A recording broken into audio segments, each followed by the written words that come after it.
on Wednesdays. I'll just be doing it Sunday mornings. And Rick is going to take my place teaching his class on Wednesdays.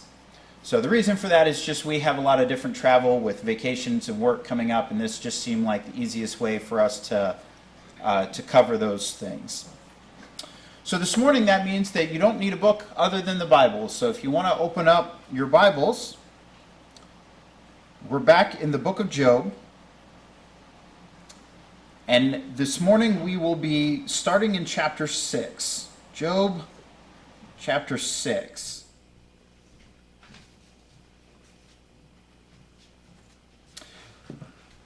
The last time that we talked about the book of Job, Job had a lament of grief, and then his friend Eliphaz had spoken up. And Eliphaz had gently rebuked his friend, basically telling Job, look, hey, you suffered these things.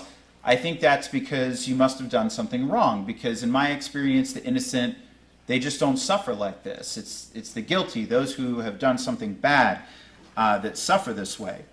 And so he kind of backed up his words with his experiences and his own wisdom, and he encouraged Job to turn to God. And so today we get to see how Job responds to Eliphaz, starting in chapter 6. So let's go ahead and read a little bit of chapter 6 here. Starting in Job chapter 6, starting in verse 1, it says, Then Job responded, Oh, if only my grief were actually weighed and laid in the balances together with my disaster. For then it would be heavier than the sands of the seas. For that reason my words have been rash. For the arrows of the Almighty are within me. My spirit drinks their poison. The terrors of God line up against me. Does the wild donkey bray over his grass, or does the ox low over his feed? Can something tasteless be eaten without salt? Or is there any taste in the juice of the alkanet plant? My soul refuses to touch them. They are like loathsome food to me. Oh, that my request might come to pass, and that God would grant my hope. Oh, that God would decide to crush me, that he would let loose his hand and cut me off. But it is still my comfort, and I rejoice in unsparing pain, that I have not denied the words of the Holy One. So we'll stop there for a moment. And can someone go ahead and sum up those first 10 verses? What's Job saying here?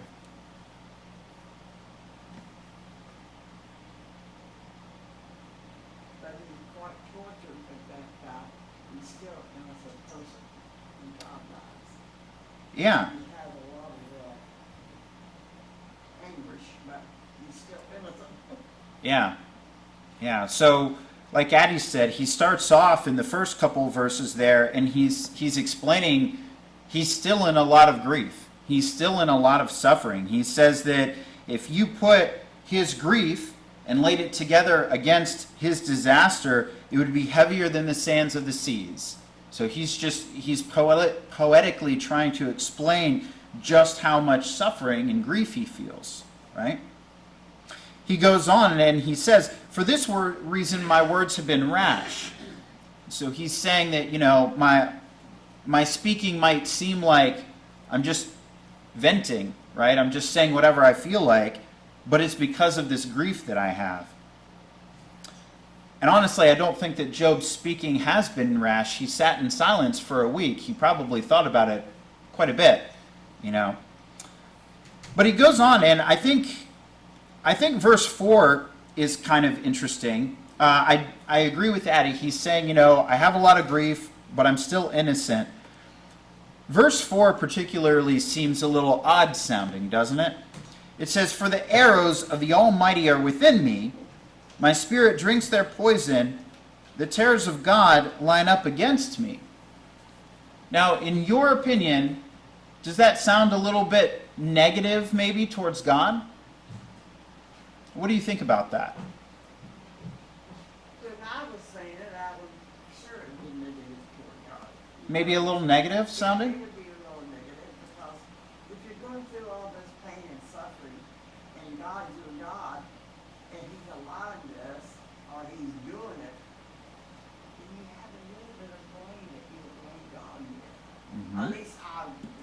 Yeah. Matt? So of course we have the insight of the backstory and book that Sure. Job doesn't have, but so we know that whole conversation with Satan and everything, and Satan is bringing these things upon Job. Mm-hmm. Job doesn't know that, so he's attributing it to God. But Right. his friends are saying. His friends are saying, well, you've sinned, and so God's punishing you. Right. So Job's saying, well, I didn't sin, but God's still punishing me, and I don't know why.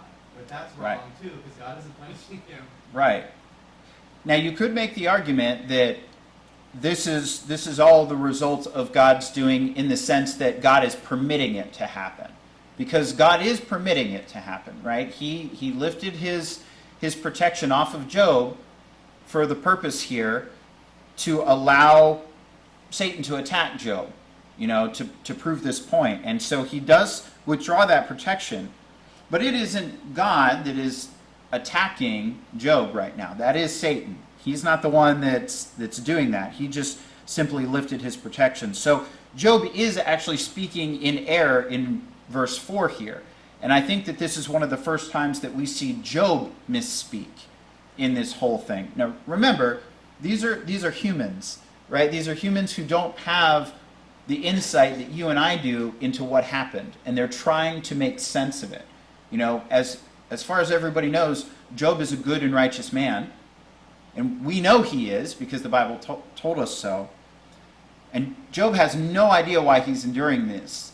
And his friends really don't either. The best that they can do is just assume that Job did some awful thing, right? So when he says, the arrows of the Almighty are within me, my spirit drinks their poison, the terrors of God are lined up against me. Job is here accusing God of these things that are happening to him. He's saying that this is God attacking me. I don't know how else you would interpret, the arrows of God are within me, So he definitely feels like God is attacking him, but he doesn't understand why, right? Now, we'll come back to that in just a second here, but it seems like he goes off on another little tangent here when he goes into verses 5 to 7. He's talking about eating tasteless food. What's that about? Why is, he's just talking about being attacked by God, but now Job is talking about tasteless food. He's using the example of, a donkey braying over grass or an ox lowing over feed. He says, can something tasteless be eaten without salt? Right? Or is there any taste in the juice of the alkanet plant? His soul refuses to touch them. They're like loathsome food to me. Cookie. What is that plant? Mine says egg white. Yes, that's what mine says too. Oh, okay. Yeah, so my version, I'm reading from the NASB, it says alkanet plant. It just sounds like it's a tasteless plant. I don't really know much about it, but in context, it would be The white of an egg. tasteless plant. Yeah, or in that case, white of an egg. Does egg white have a lot of taste? No. Yeah. The ESV says mallow, like marshmallow. Without, Mallow? I Yeah. don't know. Yeah. Without the sweet part, I don't know. Something tasteless, right? And that actually brings up a good point. When translators are going through with Hebrew words, a lot of Hebrew words can have a couple different meanings, and if you don't know the meaning of a word, how do you figure it out? You figure it out through context, right? Or other places it's used in the Bible. Well, in some of these, when you don't have the context, then it can go one of two ways. That sometimes results in the different translations.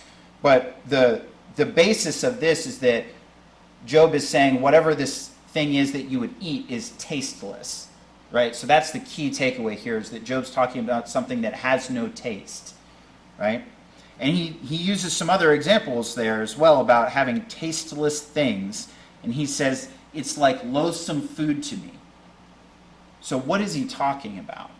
Matt? So maybe it's the idea that we talk about prayer and fasting, when people are really upset. Sometimes it's natural to fast because Yeah. you're so upset and nothing's good. And maybe that's kind of what he's trying to illustrate. Yeah. I think here Job is, and this is just my opinion, Job is either saying that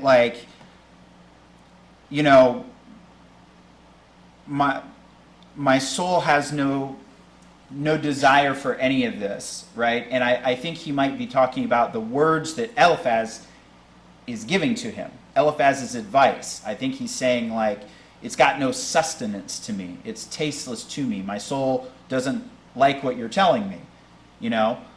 Or he could be talking about just his situation in general, like, I don't want any of this that's happening to me. You think that Job has a little bit of time to think about this, think about it now. Yeah, And you just think about putting you in his place, when you lost a child or a wife or something. He lost his whole family. yeah, Now, it'd be hard to put yourself in his place to think, because all these things would be going through his head, yeah, and he would be blaming God in a way, because he don't know what happened. right, You don't know that God let Satan, but Satan couldn't take his life, but he could do everything Sure. else. yeah, I really leave an open road for Satan, yeah. whatever he wants to do. Yeah, and that's a really good point. As Job is talking about these things, sometimes it's almost like he's trying to work his thoughts out loud, you know, and he's trying to figure out why he's in this situation that he's in, and at the same time, again, he's expressing grief, right? Now, after that little bit about the tasteless food, he goes on and he says, "Oh, that my request might come to pass and God would grant my hope." He says, "Oh, that God would decide to crush me, that he would let loose his hand and cut me off." Now, he had just talked about being attacked by God, having God's arrows within him. Here he's saying, like, I don't want to just be attacked anymore. I wish that, God would just crush me. He thinks that God is attacking him for some reason. He doesn't understand or know why, because Job still proclaims his innocence, but he's just saying, like, I just want God to completely overwhelm and crush me and just end it. Like, I don't want a prolonged suffering anymore. I just want it done with, And so we see that, Job really doesn't want to be in the position that he's in anymore. But he still has respect for God here, because in verse 10 he says, "But it's still my comfort, and I rejoice in unsparing pain." So even in all the pain that he's in, he says it's still his comfort that he has not denied the words of the Holy One. Right? So he still has respect for God here. He still understands that God is God. He just, whatever reason he's enduring this suffering, he just kind of wants it all to come to a conclusion. And I think that that's the key part that he's getting at in these first opening verses. I'll pause there for a moment. Any other comments or thoughts or questions on the parts that we've read so far? Pat? I think sometimes today we do the same thing, we blame God for what's going on in our life, and we shouldn't do that. Yeah, for sure. It's like, devil get behind you. Yeah. Shirley? Have you ever talked to someone that is having problems and they're out of sorts, so to speak, Yeah. and you try to comfort them and give them some suggestions, and all of a sudden they'll go off on another tantrum talking about something else completely. And this is how I'm looking at this for Joe. It's like he just wants to get it all out. He just wants to rant and rave, Yeah. so to speak, and voice his opinion about what's going on. Maybe that's my Yeah. thoughts. And I would agree. I think that Job is literally just pouring out his heart. Whatever comes through his mind right now is what he's pouring out. And again, it's not like he sat down and wrote out a well thought out dissertation here. He's suffering a lot, and so his mind is a little bit all over the place. And he's I'm over here, and now I'm over here, and I'm thinking God's really great, but God's attacking me. Eliphaz, your advice is no good. Back to God's attacking me. And he's just kind of bouncing around, as he's trying to work through this. And so I would agree with that. it's like he's emptying his heart out. Yeah, absolutely. These are the things that are really bothering me. Yeah, I agree. Well, that's how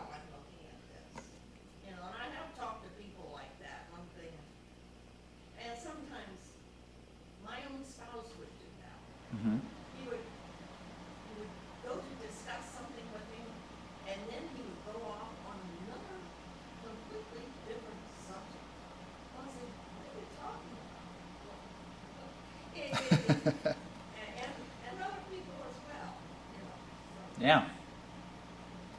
Other thoughts or comments? Okay, so let's read a few more verses here. So picking back up in verse 11, Job says, "What is my strength that I should wait? And what is my end that I should endure? Is my strength the strength of stones, or is my flesh bronze?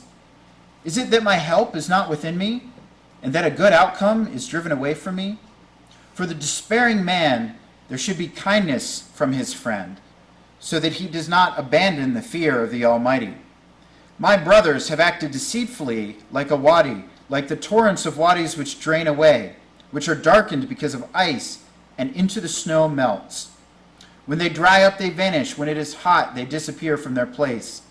The paths of their course wind along. They go up into the wasteland and perish. The caravans of Tema look. The travelers of Sheba hope for them. They were put to shame, for they had trusted. They came there and were humiliated. Indeed, you have now become such. You see terrors and are afraid. Have I said, 'Give me something,' or 'Offer a bribe for me from your wealth,' or 'Save me from the hand of my enemy,' or 'Redeem me from the hands of tyrants'? Teach me and I will be silent, and show me how I have done wrong." So we'll stop there for just a second. So here's where Job really changes gears here and focuses his frustration towards his friends some. So in the first two verses, he's talking about, what is my strength that I should wait? Is my strength the strength of stones, or is my flesh bronze? He's saying, like, why should I keep enduring the suffering that I'm enduring? He's saying, I'm not strong like that. You know, my strength isn't the strength of stones. I'm not made of rock. He says, is my flesh bronze? You know, clearly not. He doesn't have hard metal skin. He's basically saying, like, why should I keep trying to hold out against this? Because I don't have that kind of strength. And then that's really where he switches gears here, and he kind of points his ire back towards Eliphaz. He says, for a despairing man, that's him, that's Job, there should be kindness from his friend. So he didn't much care for Eliphaz's words here. And he starts to kind of ramp up and build up into his attack here. He goes on this long spree where first of all, he says they've acted deceitfully, and he's talking about these torrents of water which drain away. And he's talking about these rivers of water that are looked for, they're hoped for, but they drain away, they dry up, they're deceitful, because when people need them, they're not there. When travelers look for them.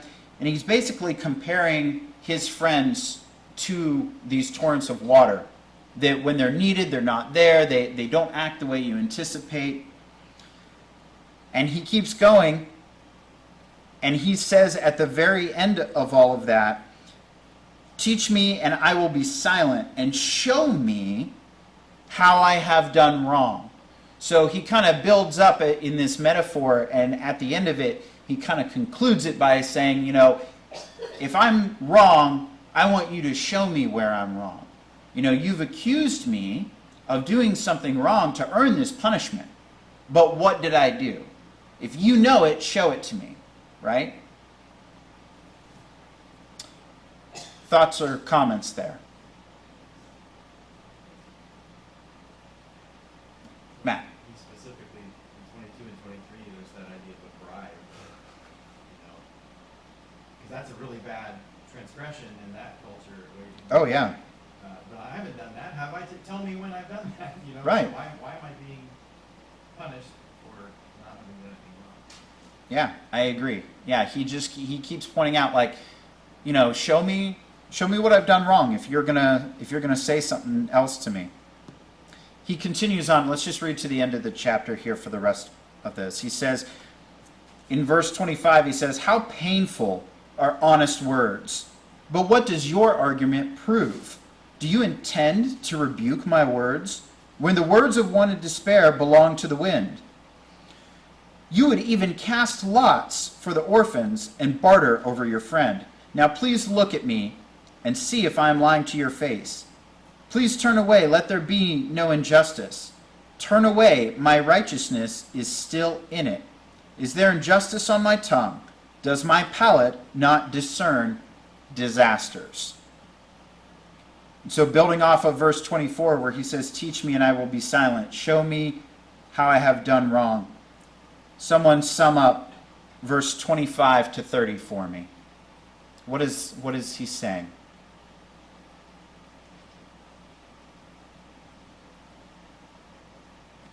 Jim? You said you've made an accusation. Now prove it. Yeah, absolutely. You're accusing me of something. Now show it to me, right? It's very direct. And Job is going to be very direct and blunt in his state. He's suffering. And imagine, again, we've said this many times, but imagine you're in Job's shoes. You've lost everything. Your family, your children are gone. Your wife is not supporting you. You've lost your livelihood and your health, and you're suffering. And your friends who you were hoping were coming to support you are now saying, well, you brought all this on. Like, imagine Job's indignation over that, and how he feels about that. Matt, did you have your hand up? Okay. So he's just turning on them and saying, like, this is not helping me. I'm suffering, I'm grieving. The weight, if you were to put my grief on a balance, it would outweigh the sands of the seas, right? The weight of my suffering is that much, and your words aren't helping. They're tasteless to me. Show me where I did wrong. He does have some odd turns of phrases, and to be honest with you, I don't 100% understand what he's going for in some of them. For example, verse 27, he says, you would even cast lots for the orphans and barter over your friend. I'm not 100% sure what Job is going at there, even understanding the context of he's angry and he's upset at his friends. It sounds like he's insulting them, but I'm not exactly sure what he's getting at there. I wasn't sure if anyone else had a thought about that particular verse. Matt? I'm not super sure, but casting lots over the fathers, so the fathers would be an orphan.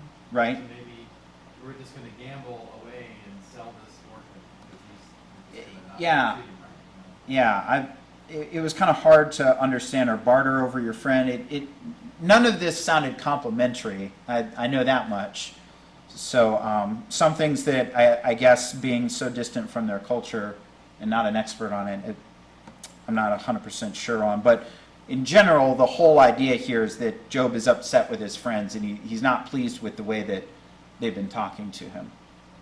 So I want to stop there and ask what you think about the way that Job has now responded to Eliphaz, right? So remember, Job doesn't have the knowledge that we do about what's really going on, about why God has lifted the protection or anything like that. He just knows that he's endured a lot of suffering. So putting yourself in Job's shoes, what do you think about the way that he's responding to what Eliphaz said? About, well, innocent people don't suffer this way, Job. I think you should repent. He just keeps on saying, I've tried, I keep on trying. Yeah, No matter how hard I try, it just gets worse and worse. So yeah, you get to a point where you just throw up your hands. You just forget it all. I can't do Yeah. any more. Do all I can. yeah, I think that's the way Job is. He does all that he can. What else can you do? right, yeah. Matt? I mean, we can look at him and be critical, like, oh, you're getting upset. Yeah. You're sitting in these pews or whatever, but he's there with boils and lost his family and struggling with these things, and I think God cuts us a lot of slack and for these things. I mean, the Psalms, a full third of them are laments, things like this, where the psalmist is complaining to God. Yeah. Well, how long will I suffer? How long will you keep, Yeah. till you save me, and that's a lesson for us. That when we Yeah. struggle, that's normal. Well, and again, we're going to jump ahead just a little bit every time we talk about this, but towards the end of the book of Job, which we'll get to, God praises Job for the way that he responds. He says that Job speaks of me rightly. and Eliphaz and the other friends don't, right? Now we know that Job does say things that are wrong, but God praises him in the end for speaking rightly. So it can be confusing at first. But when you look back at it, I think what God is praising Job for is the way that he's approached him. You know, Job wants to talk directly to God and to, as we said before, to pour out his heart to him. Whereas Eliphaz and the others are relying on human wisdom to try and sort this whole thing out, whereas Job just wants to talk to God. And we're encouraged how many times in the Bible to pray to God, to lay out our cares before him, our anxieties. Matt mentioned the book of Lamentations, and there are other places where there are laments in the Bible, and those things are captured and recorded for our instruction and for our wisdom. And what I think that we can take away from that is that there's value in these types of laments, in these types of prayers, in these types of reaching out to God. I don't think that God has a problem with us asking questions, right? Speaking poorly of God, yeah, that's never a good thing, but God does appreciate us reaching out to him in our times of trouble to try and find answers, right? Seeking answers in God rather than the world, that's the right way to go about things. And yeah, you might have to work through things, but as Matt said, God seems to cut us a lot of slack in a lot of ways. Not that that's permitting us to talk bad about him or anything. It just means that, we shouldn't be afraid to reach out to God, especially when we're troubled and weighed down by things. Jim, did you have your hand up? Well, just thinking about where else can we go? Right. When it gets its worst, when we went through everything like this, sometimes we get the wrong idea in our head about what can I do? Right. But we can still go to God Yeah. and ask for his help. And that's where Job keeps wanting to go to. He wants to inquire directly of God, and we'll see that idea repeated over and over again, is that he wants to go directly to God. He doesn't want the wisdom of Eliphaz and them, and they keep making assumptions, and we've talked about some of those assumptions, but he wants to talk directly to God. And that's that idea of wanting to inquire directly of God and to communicate with God and to lay your cares before him. That's one of the things that does make Job a righteous man. That's one of the things that we can take away from and learn from him, especially in this time of grief that he's suffering. Pat. When I'm reading this, I don't see Job asking a lot of help from God or encouragement or help me through this. It's just like, why? Yeah, there's a lot of confusion on Job's part. And again, it's easy for us to sit here and say, well, Job, why didn't you, you're suffering, at least you turn to God. Why didn't you ask him for help? And again, if you put yourself in Job's shoes, I don't think that any of us really have a right to criticize the way that Job behaved. How would any one of us behave? So yeah, he probably could have prayed for help from God, but I just don't think that that's where his mindset was. Judy? I know how, I've lost a son in a car wreck, and, I know how, low that lady, you just. Yeah. I can't imagine, that was one son, I still had three others. Four others. But, I can see Job, and I can see how he was suffered and how awful that he felt, how low he felt. And then, yes, I remember some people coming to me and asking me if I didn't blame God, those kind of things.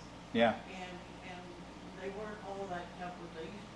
Yeah. So I kind of placed my hand a little bit in Job's shoes, Yeah. but I didn't lose anything else. Right. So I can see it a little. Yeah. Matt, you had your hand up. I guess I would even push back a little bit on what was said here in Job 6, verses 8 and 9. I would say he does ask God for help, but he's in such despair, he's asking for God to help him. essentially. He's like, Yeah, that's true. He wants help, but he's such a despair. That It's not the help that we're thinking of. He's just like, God, just crush me now.